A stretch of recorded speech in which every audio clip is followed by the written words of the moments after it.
lagi dengan Kak Silva dan juga teman-teman semuanya. Nah, puji Tuhan. Bagaimana dengan adik-adik semuanya? Senang juga ya pastinya? Harus senang dong, Oh, Kak. harus. Kalau gitu, mari kita membuka ibadah pagi hari ini dengan hati yang sukacita dan juga nyanyian yang sukacita juga. Mari kita pujikan bersama-sama. It's good to see you.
Lipat tangan, tutup mata, kita satukan hati, kita berdoa.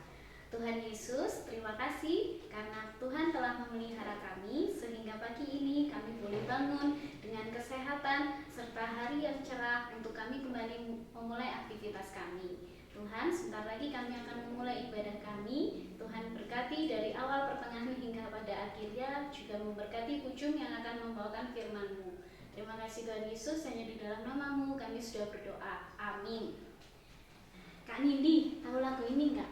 Burung pipit tidak menabur. Tahu dong, Kak. Tahu ya? Nah, adik-adik tahu ya? Lagu ini menceritakan bahwa Tuhan Yesus akan senantiasa memelihara bunga, hewan, apalagi kita, anak-anaknya Tuhan. Pasti Tuhan pelihara. Yuk, kita bangkit berdiri, kita nyanyikan burung pipit tidak menabur. Aku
mendengarkan firman Tuhan. Tuhan Yesus, sebentar lagi kami akan mendengarkan firman Tuhan.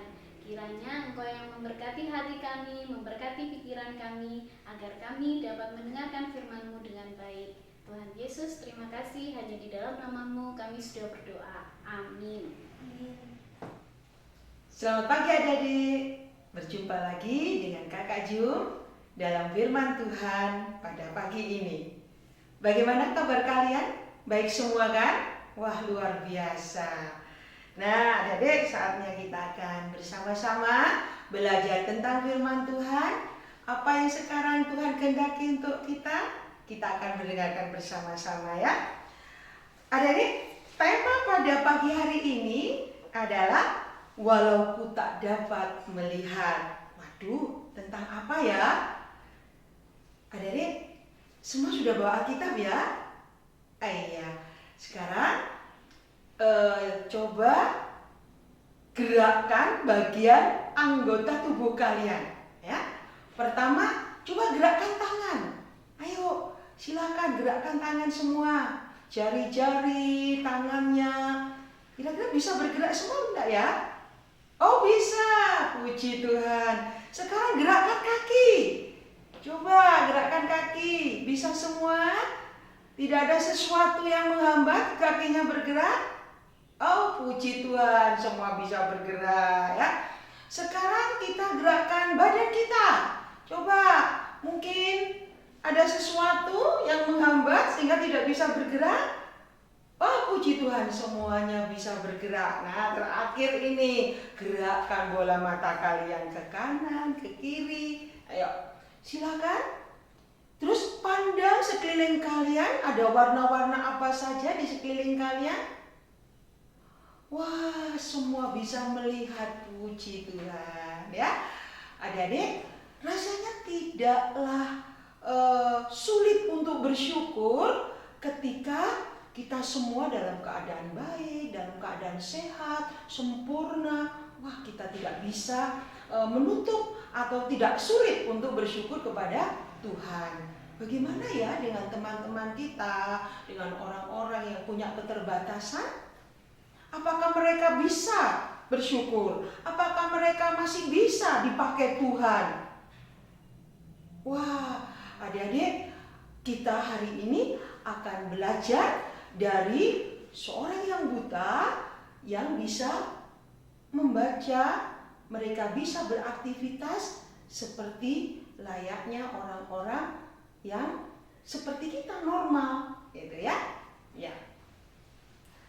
Adik-adik, ketika tubuh kita ada keterbatasan, mungkin kita punya saudara, mungkin kita punya teman yang punya keterbatasan. Bayangkan betapa sulitnya mereka melakukan aktivitas, ya? Betapa sulitnya mereka melakukan aktivitas, khususnya ketika mata mereka tidak bisa melihat. Coba sekarang tutup mata kalian. Tutup mata kalian. Sekarang ingat apa yang ada di sekeliling kalian. Masih ingat? Gambar apa yang ada di rumah kalian? Foto apa? Atau sesuatu yang mungkin baru saja diletakkan? Bisa melihatnya? Wah, tidak bisa. Karena ada keterbatasan. Mata tidak bisa melihat. Nah, adik-adik, hari ini kita akan belajar tentang Gracia, seorang gadis kecil yang dipakai Tuhan secara luar biasa di dalam keterbatasannya, dalam kebutaannya. Adik-adik, Gracia adalah anak dari Bapak Suryadi dan Ibu Yuliani. Keluarga yang sudah dikaruniai 3 orang anak, tetapi setelah 15 tahun pernikahan, jauh sekali jaraknya dengan 3 kakaknya, lahirlah seorang Gracia. Bayi kecil yang saat itu dokter sudah mengatakan bahwa ada kelainan pada bola matanya, tertutup selaput putih. Aduh, adik-adik, bayangkan ya, ketika kalian diberitahu oleh dokter atau oleh teman, oleh orang tua, mungkin bukan masalah mata, mungkin masalah yang lain, ya. Obi, misalnya, mulai besok kamu tidak bisa berjalan. Apa yang terjadi, adik-adik? Kira-kira pikiran kita bagaimana? Perasaan kita bagaimana? Waduh, pasti sedih, membayangkan tidak bisa berjalan, membayangkan tidak bisa melakukan aktivitas. Pasti sesuatu yang menyedihkan. Bayangannya tidak menyenangkan. Sama dengan Bapak Suryadi dengan Ibu Yuliani. Saat diberitahu oleh dokter, Ibu, Bapak dan Ibu, putri Ibu akan mengalami kebutaan karena selaput matanya tertutup dengan bola matanya tertutup dengan selaput putih. Pasti Pak Suryadi dan Bu Yuliani merasa susah, sedih, ya. Tentu semua orang tua ingin bayinya sempurna, cantik kalau itu wanita, ganteng kalau itu laki-laki. Tetapi justru ini berita yang tidak menyenangkan. Dan kalian tahu adik-adik, saat itu ternyata Pak Suryadi baru saja percaya pada Tuhan Yesus. Baru saja percaya pada Tuhan Yesus, dapat kabar seperti itu.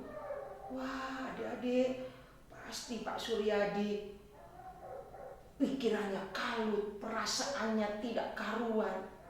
Nah, adik-adik, apa yang terjadi dengan keluarga ini menyambut kehadiran seorang bayi yang sudah diberitahu bahwa akan buta dan tidak bisa melihat? Adik-adik, rupanya Tuhan punya rencana buat keluarga ini. Pak Suryadi yang tadinya putus asa, sedih, susah, dia dihiburkan oleh satu ayat di dalam Yohanes 9 ayat yang ketiga. Ya, Yohanes 9 ayat yang ketiga. Saat itu jawab Yesus, bukan dia dan bukan juga orang tuanya, tetapi karena pekerjaan-pekerjaan Allah harus dinyatakan di dalam dia. Ini kisah Alkitab bagaimana seorang yang buta sejak lahir oleh lingkungannya divonis karena dosa. Tetapi Tuhan mengatakan bahwa semua itu dinyatakan agar pekerjaan-pekerjaan Allah akan dinyatakan dengan luar biasa melalui kebutaan itu. Pak Suryadi dikuatkan oleh firman ini, adik-adik. Adik-adik ingin tahu kesaksiannya bagaimana Gresia tumbuh menjadi gadis yang semangat, pantang menyerah, tidak pernah menyalahkan siapa-siapa. Dia mengikuti rencana Tuhan melalui orang tuanya. Gresia menjadi berkat bagi banyak orang karena dipakai oleh Tuhan secara luar biasa. Namun Tuhan mengajarkan kami untuk tetap bersyukur dalam segala hal. Memang waktu saya belum bertobat itu saya punya anak 3, itu keadaan jasmaninya normal, itu waktu saya belum terima Tuhan Yesus. Nah, waktu saya terima Tuhan Yesus, justru saya menerima Gresia dengan keadaan seperti ini. Tapi saya percaya semua ada rancangan yang indah buat anak kami Gresia. Memang waktu Gresia itu lahir, seorang teman saya, hamba Tuhan juga berkata, waktu melihat Gresia dalam keadaan seperti ini, kami juga menangis sambil mendoakan Gresia. Lalu dia berkata bahwa anak ini tidak akan mempermalukan, tapi anak ini akan mempermuliakan Tuhan. Tuhan akan pakai dia menjadi pemuji dan penyembah. Saya amini, saudara. Ternyata memang Tuhan kita itu adalah Tuhan yang hidup. Dan ternyata sampai hari ini apa yang dinubuatkan itu terjadi di dalam kehidupan Gresia. Ya, mungkin itu sedikit kesaksian. Kita lihat Gresia akan menyanyikan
Sudah menyaksikan Gracia dengan suara emasnya, dengan permainan pianonya, dengan prestasi-prestasinya.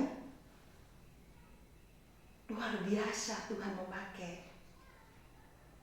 Adik-adik, dari sini kita bisa belajar bahwa keterbatasan bukan alasan untuk seseorang menjadi marah, menjadi putus asa, menjadi menyalahkan Tuhan, menjadi orang yang harus mengasingkan diri.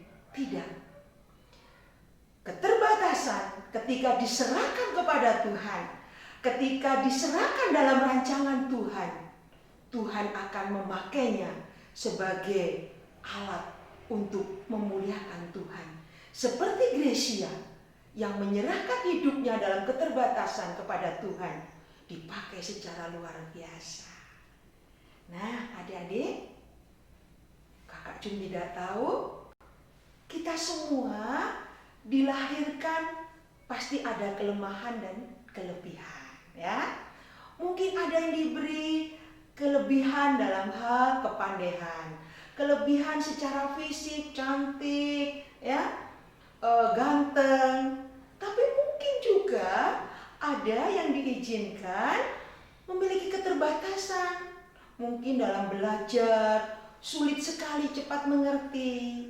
Mungkin dalam secara fisik, ya, ada sesuatu yang tidak sama dengan temannya, merasa tidak cantik, merasa bicaranya tidak lancar. Mungkin, waduh, ini harus pakai kacamata dan lain sebagainya. Ayo kita ingat lagi tentang Gracia. Bagaimana Gracia dalam keterbatasannya tetap semangat, tetap melayani Tuhan, tetap menyerahkan hidupnya pada Tuhan untuk dipakai memuliakan Tuhan dan jadi berkat. Kita pun harus belajar dari Gracia. Keterbatasan apapun yang kita miliki, kita akan serahkan kepada Tuhan. Bukan harus kita menarik diri dari lingkungan, dari pergaulan, dari aktivitas apapun, bukan. Tetapi justru kita akan menggunakan keterbatasan kita, menggali keterbatasan itu menjadi sebuah kelebihan. Kita serahkan kepada Tuhan, biar Tuhan memakainya menjadi luar biasa, menjadi berkat bagi banyak orang. Oke? Yuk, sekarang yang mungkin merasa punya keterbatasan, tidak boleh sedih lah, tidak boleh sedih lagi, tidak boleh menyalahkan orang lain, apalagi menyalahkan Tuhan, ya. Kita akan tetap semangat, ya. Kita akan tetap percaya Tuhan akan pakai kita. Baik adik-adik, kita akan tutup firman Tuhan dengan ayat hafalan yang ada di dalam Yeremia 29 ayat yang ke-11. Ya, semua buka Alkitabnya. Semua sudah ya? Ya, kalau sudah kita akan baca bersama-sama. Kakak Jum akan membaca, kalian juga ikut membacanya. Boleh bersuara supaya kita imani bahwa Tuhan itu punya rancangan yang indah buat hidup kita. Yeremia 29 ayat yang ke-11. Sebab aku ini mengetahui rancangan-rancangan apa yang ada padaku mengenai kamu. Demikianlah firman Tuhan, yaitu rancangan damai sejahtera dan bukan rancangan kecelakaan, untuk memberikan kepadamu hari depan yang penuh harapan. Sekali lagi, tetap semangat, tetap berserah kepada Tuhan. Hidup kita direncanakan menjadi berkat bagi banyak orang, karena rancangan Tuhan adalah rancangan damai sejahtera. Tetap semangat ya adik-adik. Amin. Tuhan memberkati. Baik adik-adik, kita akan tutup firman Tuhan dengan berdoa. Ambil sikap doa yang hormat pada Tuhan. Ya, boleh menirukan Kakak Jum berdoa. Tuhan Yesus, terima kasih untuk firman-Mu, untuk kesaksian dari Gracia. Bagaimana Gracia dalam keterbatasannya Gracia tidak putus asa, Gracia tidak marah, tetapi Gracia sebaliknya menyerahkan hidupnya kepada Tuhan melalui orang tua yang membimbing dan menuntunnya. Gracia tekun, Gracia melakukan apa yang bisa dilakukan sehingga dia benar-benar dipakai oleh Tuhan menjadi kesaksian, menjadi berkat bagi banyak orang. Tuhan, ampuni kami jika kami mungkin merasa punya keterbatasan, tetapi kami mengeluh, kami marah, kami sedih. Kadang kami menjadi orang-orang yang pesimis, tidak mau melakukan aktivitas karena keterbatasan kami. Saat ini Tuhan, melalui Gracia, kami boleh disemangatkan kembali, kami boleh dibangkitkan kembali. Bagaimana kami harus tetap menggunakan setiap keterbatasan yang ada, menyerahkan sepenuhnya kepada Tuhan untuk dipakai memuliakan nama Tuhan. Terima kasih Tuhan, kami menyerahkan seluruh kehidupan kami, anak-anak yang di rumah, khususnya saat ini dalam masa pandemi, mungkin tidak keterbatasan fisik, tetapi keterbatasan situasi membuat tidak mampu beraktivitas secara banyak ataupun luas. Namun biarlah dengan semuanya ini kami masih tetap menggunakan kehidupan kami untuk memuliakan Tuhan, menjadi berkat bagi keluarga kami, menjadi berkat bagi orang-orang di sekitar kami. Terima kasih Tuhan, di dalam nama Tuhan Yesus kami sudah berdoa dan bersyukur. Haleluya, amin. Terima kasih Bu Jum untuk firman Tuhan yang boleh dibagikan kepada kita pada pagi hari ini. Nah, kita hari sekarang akan memberikan persembahan. Yuk, uangnya disiapkan, dimasukkan di dalam amplop dan boleh disatukan dengan kepunyaan Papa Mama. Kita akan mengiringi persembahan kita dengan menyanyikan lagu Beri Syukur.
Bukan karena kuasa dan hebat kami, tapi ini semua karena kemurahan-Mu ya Tuhan. Terima kasih kami saat ini masih bisa memuji dan memuliakan nama-Mu. Tuhan, sekarang kami ingin berdoa untuk persiapan Natal sekolah minggu yang akan diadakan pada tanggal 13 Desember nanti. Kiranya Tuhan berkati panitia-panitia, berkati juga orang-orang yang bersangkutan untuk mengisi acara dalam persiapan Natal pada tanggal 13 Desember nanti. Semoga Natal nanti bisa membawa berkat bagi kami dan teman-teman semuanya.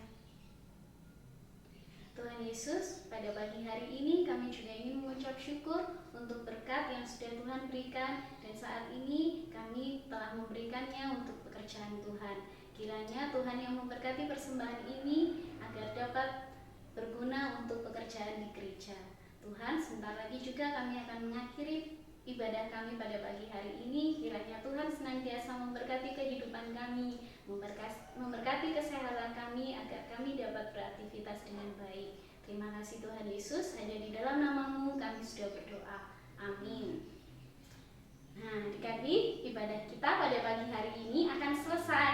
Tapi sebelumnya kita akan menyanyikan lagu Firman Tuhan ada di dalam hatiku, dengan meyakini bahwa Tuhan akan senantiasa memberkati kita seperti kehidupan Graciela yang tadi sudah diceritakan Pujung. Ya, mari kita nyanyikan firman Tuhan ada di hatiku.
Tapi jangan sedih ya, karena kita akan ketemu lagi minggu depan jam 8:30 pagi ya. Selamat